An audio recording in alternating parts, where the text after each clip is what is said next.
totoong ni-rape ni Ino si Trixie.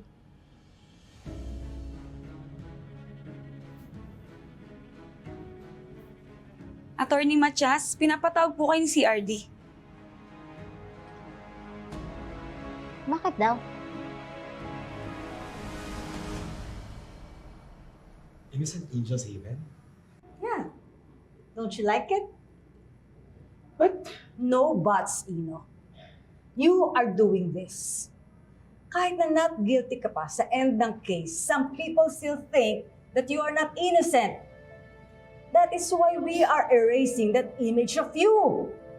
Kapag nakita nila at nalaman nila how involved you are in this foundation and how sincere you are in taking care of the welfare of the children, they will start to look at you in a different light. but ma'am, don't you think this part lang to ng maraming mga tanong? Kahit anong gawin pa ng anak mo, hindi na mabubura sa isipan ng tao na nirape niya si Trixie Engano. Shut it.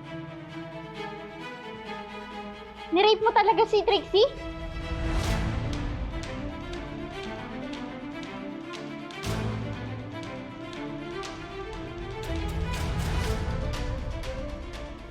Ano, Ino? Sagutin mo ko. Ni-rape mo ba talaga yung kapatid ko? Ni-rape mo ba si Trixie? Niloloko niyo lang ba ako? Lilette, what are you talking about? Kalori na narinig ko ho kayo.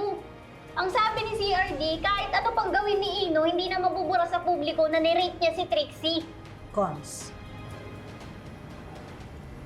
Care to explain your big mouth? Yun ba?